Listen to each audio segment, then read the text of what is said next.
Donc, Alan, Oui. tu es originaire du nord de la France. Oui. Où exactement? De Lille. De Lille, très bien. Alors, tu as toujours été attiré par le cinéma et les arts martiaux. Alors, pourquoi le cinéma, je comprends, mais les arts martiaux? Très jeune? Très jeune, oui. En fait, en regardant un peu mes frères, en fait, hein, ils étaient déjà tes frères passionnés. aînés, alors, je suppose. Exactement, tout à fait. Oui. Le plus vieux frère, lui, a été déjà champion de lutte. Ah oui, d'accord, Voilà. ok. Alors, c'est lui qui t'a fait découvrir Bruce Lee? Oui, exactement. Alors, c'est ton idole, Bruce Lee, toujours maintenant ou... Ah, j'aime toujours, oui, bien sûr, Oui. mais ensuite, il y a plein de choses qui ont évolué, bien sûr. Alors, ta passion devient rapidement le karaté. Oui, les arts martiaux, oui. Ouais. Pourquoi tu as choisi le karaté, qui est un... C'est le premier, on va dire, le premier sport de combat qui s'est présenté à moi. Oui. D'ailleurs, tu es devenu ceinture noire de karaté. Oui. Attention, Karine. T'intéresses un peu avec lui, non? Oui, je vais me tenir à carreau. Tu vas tenir à carreau. Et champion d'Europe de Nunchaku, c'est quoi le Nunchaku? Nunchaku, l'arme de Bruce Lee, tu vois le Ah truc. oui, le truc. Voilà, c'est ça. Ah oui, t'es venu une fois sur le plateau. Oui, avec. voilà, exactement. Ouais, très bien. Alors, tu commences à faire des démonstrations. Mais où? En télé, dans des clubs, dans des cabarets? Donc, télé, club, cabaret. Tu te souviens de ta première télé? Oui. Laquelle? C'était sur France 3 Oui. en 93. Ah ouais, c'était quelle émission? Il y avait 40 degrés à l'ombre. Ouais. Et puis après, il y avait aussi Midi 3 sur France 3. Sur France 3, très bien. Alors tu fais des petites apparitions en public, donc tu prends goût, non? Ouais, Hein? exactement. Et d'un seul coup, tu dis pourquoi je ne ferai pas l'acteur, c'est ça? Ah oui, c'est la Comment ça s'est continuité. passé? Alors, ça s'est passé, j'avais toujours eu cette envie de devenir acteur. Et donc, j'ai commencé à passer des castings, etc. Et voilà. Tu fais des petits rôles dans des téléfilms? Exactement. Quel Oui. genre de téléfilm? Tu t'en souviens? Oui, il y a eu à 10 minutes de nulle part, Ouais. à tort ou à raison, il y en a eu pas mal, ouais, en fait. Voilà. Mais tu décides d'aller plus loin, c'est ce que j'ai vu, c'est ce que j'ai lu. Et tu veux devenir scénariste, c'est ça? Oui, disons que j'ai écrit quelques Et réalisateur même. Oui, Ouais, oui, ouais. je me suis lancé dans la réalisation. Parce Oui. que c'est une belle expérience quand on travaille dans le cinéma, Ouais. c'est qu'on regarde, on observe et en même temps on apprend beaucoup de choses. Très bien. Alors, à un moment donné, tu pars aux USA. Pourquoi? Parce que voilà, j'avais cette envie folle de tenter l'aventure américaine. Ok. Alors, qu'est-ce qui se passe quand tu arrives? Tu connais personne? Non. Tu connais des gens? Comment Non. tu te fais connaître pour faire des films? J'ai foncé comme un taureau, quoi. T'as foncé comme un taureau? Ouais. Ah ouais? Oui, et en fait, si je puis dire, j'ai... C'est courageux de ta part. Ah oui, tout à fait. Olé. Non. En fait, oui, j'ai fait la même chose qu'en France, différemment. Mais bon, comme j'avais aussi cette faculté avec les arts martiaux, donc il y avait des gens qui connaissaient que j'étais champion d'arts martiaux. Ah oui, ça Et t'a ouvert des portes. Exactement. Ok. Alors, tu réalises un film qui s'appelle Mourir d'aimer. Ouais. C'est quoi ce film? C'était un court-métrage avec l'actrice Catriona McCall que je lui fais un gros bisou. Oui, moi aussi, parce que je vais regarder le GLPP. Oui, exactement, elle le suit tout le temps. Bon, c'est bien. Voilà.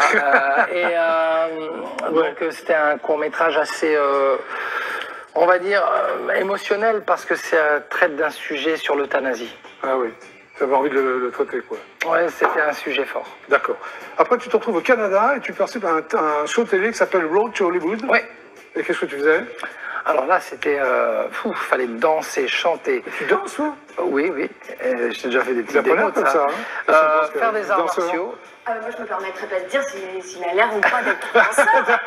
C'est horrible. Donc Ouais, faire non, mais des je arts sais, il danse martiaux. Oui, il fallait être très complet. D'accord. Et alors, on en arrive à la trilogie, là, c'est ça? Oui, par la suite, ouais. Par la suite. Alors, une série de 3 films, c'est ça, hein? Oui. Borrowed Time, 1, 2 et 3. Alors, tu partages la vedette et tu diriges des acteurs de renom, j'ai vu, comme Eric Roberts. Oui. Eric Roberts. Tu arrives à le diriger, lui? Oui, très bien. Ouais. Vraiment Ça se très passe bien? professionnel. Très professionnel, ok. Alors, c'est quoi un peu le pitch? Le pitch, Borrowed Time. c'est donc un homme malade atteint d'une tumeur cérébrale. Et donc, il est en fait un peu le cobaye d'une organisation secrète. Oui. Et en fait, il est donc partagé entre regagner un peu comme une sorte de rédemption sur sa vie. Oui. Et mais il est pris au piège de son destin, en fait. D'accord. Alors, est-ce que tes longs métrages passent en salle ou c'est juste... Streaming, Oui. donc sur toutes les plateformes internationales aussi, Oui. et DVD disponible sur Amazon partout. D'accord, ok. Alors, ta trilogie a été primée plusieurs fois lors de festivals internationaux. Oui. En Europe, c'est ça? Italie. Italie. En Asie aussi, aux États-Unis. Aux États-Unis, oui. Canada. Je suis fier de ça, non? Ah oui, bah, ça fait plaisir. Ouais. Et tu as fait les couvertures de plusieurs magazines internationaux. Sympa ça. Oui, j'ai beaucoup de chance pour ça. Tu poses nu? Non. Non, pas du tout. Il me répond en plus. C'est pour la promo de tes films, quoi, c'est ça? Oui, exactement. Je pose en... Tu poses en quoi? En string. En string. C'est vrai en plus? Non, je déconne. Tu déconnes, ouais. Alors, est-ce qu'il t'arrive encore de faire des championnats du monde de karaté, de participer? Non. Puis parce que t'es un athlète de haut niveau. Je m'entraîne toujours, régulièrement. Pour conserver la ligne? Oui, j'ai là d'ailleurs. Oui, j'ai la ligne, mais je continue toujours à m'entraîner. Mais je suis plus discipliné aussi à réaliser mes projets. Mais bien sûr, cela va de soi que s'entraîner, c'est important. C'est important. Alors, tes projets, ça va être quoi après la télévision? Je suis sur un autre film qui s'appelle The Last Nosferatu. The Last Nosferatu? Ouais, un film, un thriller horreur où je suis un vampire. Ah bon? Tu dois te déguiser en vampire avec les dents comme ça? Ah oui, mais là, ce sera bien plus que ça. Ce sera quoi, dis-moi? Je serai complètement métamorphosé. C'est-à-dire? Je serai un monstre. Un monstre? Ouais. T'es sûr que tu vas te métamorphoser pour être un monstre? Non, non, bien sûr, il y a les monstres, on va dire, voilà, on va pas citer de nom, et il y a les monstres. Mais alors le pitch, ça va être quoi alors? Le pitch... T'adores les films d'horreur, toi, non? J'adore, ouais. C'est un truc, vraiment, que je vais dire franchement... Dis-moi. Non, j'adore, je suis fan de plein de films de science-fiction, d'horreur, tout ça, j'adore. Ok. Donc, Borrowed Time, ça c'est les 2 premiers DVD. Ouais, c'est ça. Et le troisième va sortir dans combien de temps? Là, le 21 juin, il y a toutes les plateformes streaming et le DVD va suivre ensuite. Voilà, donc c'est un long métrage, c'est 1h30 alors, c'est ça? 1h49. 1h49, c'est pas très long, non? Ouais. Est-ce qu'il y a une happy end pour la dernière des 3? Je ne spoil pas. Mais en tout cas, ce qui est sûr, c'est qu'on a de très belles scènes avec Patrick Kilpatrick, avec aussi Costas Mandelor, Catriona, Christina, Mark Stas et d'autres. Ça s'est bien passé, quoi. C'était incroyable. Bon, alors comme j'ai les images, on va regarder. Tout à fait. Nous y allons. Hop.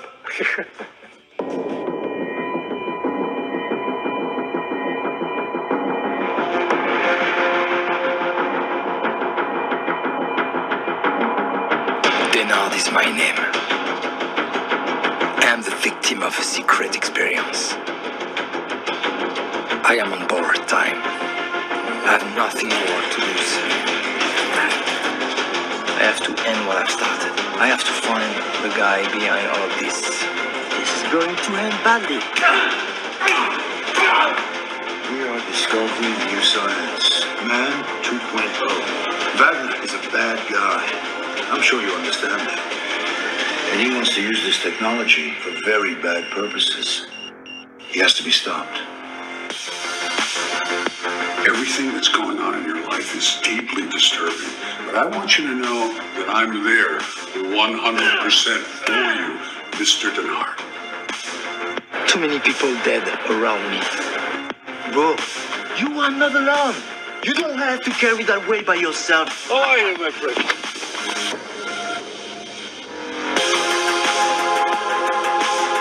You think you're smarter than I am? It's me, Odyssey.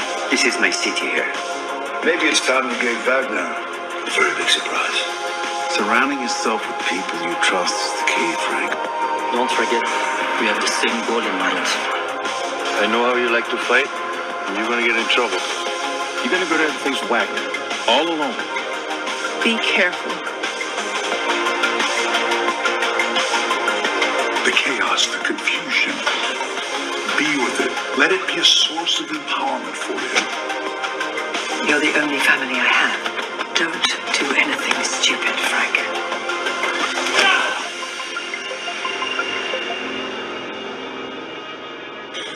Bring me a dream, Denard.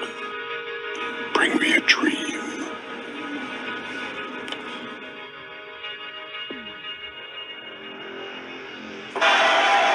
Alan de la Bible. Sinon, ça fait peur ton truc. Hein? Il y a beaucoup d'action. Il y a beaucoup d'action. Ouais. Bah, ok. Donc ça sort bientôt, quoi. Oui, le 21 juin, donc streaming. Et ensuite le DVD arrive. Merci Alan. Merci à toi.